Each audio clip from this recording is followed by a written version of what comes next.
Filler வைக்க ஆசை அப்படிங்கிறது இப்போ வந்து போயிட்டுருக்க சிறகடிக்க ஆசை சீரியலில் வந்து பார்த்திங்க அப்படின்னா புது ஃபில்லர் என்ன அப்படின்னா இந்த முருகன் அருண் இவங்களுடைய காதல் கதைகள், வித்யா கூட சீதா கூட இந்த காதல் கதைகள், அதை வச்சு 2 எபிசோடில் வந்து பாதி சீன்ஸை வந்து எடுத்து ஓட்டியாச்சு. இன்றைக்கி எபிசோடில் வந்து பார்த்திங்க அப்படின்னா அதுக்கு பதிலாக இப்போ எல்லாரும் சேர்ந்து இப்போ இந்த ஸ்ருதி ரவியோட வாழ்க்கைக்கு வந்து அட்வைஸ் கொடுக்குறது. இந்த பெண்கள்லாம் கீழேயும் ஆண்கள்லாம் மேலேயும் பேசுவாங்கள்ல, அதில் வந்து ஒரு கட்டத்துக்கு மேலே மனோஜ் வந்து மாமனார்ட்ட வந்து காசு வாங்கினா தப்பு இல்லைங்கிற மாதிரி பேச, உடனே அது வந்து ஒன்றை மாதிரி எல்லோரும் இருக்க முடியுமா, நீ வந்து என்ன பண்ண, நம்ம வீட்டு காசை எடுத்து கொண்டு போயிட்டு வந்து அதை கொண்டு போய் உனக்கு ஷோரூம் ஆரம்பிச்ச, அதில் எங்களுக்கு சேர வேண்டிய பங்கு கொடுத்துருந்தா இந்நேரம் அவள் ஆரம்பிச்சிருப்பான்ல அப்படின்னு வந்து சொல்ல, ரவி உடனே வந்து அப்படி கொடுத்துருந்தாலும் நான் அதை வாங்கியிருக்க மாட்டேன், ஏன் சொந்த காலில் நானாக முயற்சி செஞ்சு தான் ரெஸ்டாரண்ட் ஆரம்பிப்பேன்னு அவர் சொல்கிறார். அப்படி சொல்கிறா நீ அப்படின்னு பேசிக்கிட்டு இருக்க, 2 பேரும் கை கலப்பாகி முத்துவும் மனோஜும் சட்டக்காலரை பிடிச்சிக்கிற சம்பவம்லாம் நடக்குது. அதுக்கப்புறம் எப்படியோ பேசி கீழே வந்து பார்த்தா கீழே வந்து ரோகிணி இதே மாதிரி வந்து அட்வைஸ் பண்ணிருக்காங்க ஸ்ருதி கிட்டக்க.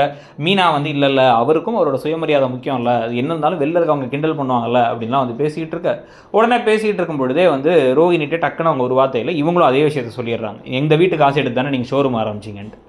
உடனே அவங்க கோவப்பட்டு கிளம்பி போயிடுறாங்க. கோவப்பட்டு கிளம்பி போகிறதோட அந்த போர்ஷன் முடியுது. இதுக்கப்புறம் முத்துவும் மீனாவும் வந்து பேசிகிட்டு இருக்காங்க. பேசிகிட்டு இருந்துட்டு வந்து இங்கே நடந்ததெல்லாம் சொல்ல, சரி விட உண்மைக்கு உத்ததானே செய்யும் அப்படின்னு பேசிகிட்டு இருக்காங்க. இதுக்கு அடுத்து தான் மீனாவுக்கு ஒரு பெரிய ஆர்டர் ஒன்று கிடைக்குது. 2 லட்ச ரூபா ஆகும்னு இவங்க சொல்ல, அவர் உடனே 2 லட்ச ரூபான்னு போட்டுக்கிறேன், 50,000 நான் எனக்கு கமிஷன் எடுத்துப்பேங்கிறாரு அந்த மண்டப ஓனர், மண்டப மேனேஜர். அவர் என்ன பண்ணுறாரு அப்படின்னா வந்து ஒரு அக்ரிமெண்ட்டில் சைன் போட சொல்லி 50,000 ரூபா அட்வான்ஸ் வாங்கிட்ட மாதிரி கணக்கு காமிச்சு அதில் 25,000 மட்டும் இவங்கள்ட்ட கொடுத்துட்டு வாங்கிக்கமா, வாங்கி நீயே செய் அப்படின்னு சொல்லிட்டாங்க. பார்த்தா அந்த ஆள் வந்து சிந்தாமணியோட ஆள். மொத்தமாக வந்து மீனாவை ஓட விடுறதுக்காக தான் இந்த விஷயத்தை பண்ணுறாங்கங்கிறத அவங்க சொல்கிறாங்க.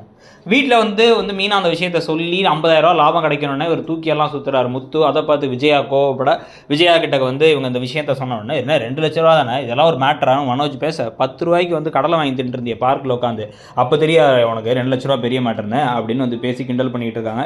எப்படியோ நல்லா பண்ணுங்கள் பிஸ்னஸ்ன்னு சொன்னாலும் சிந்தாமணி அதை கெடுத்துட போகிறாங்க. விஜயா அதுக்கு ஹெல்ப் பண்ணுவாங்களா நீங்கள் நினைக்கிறீங்க?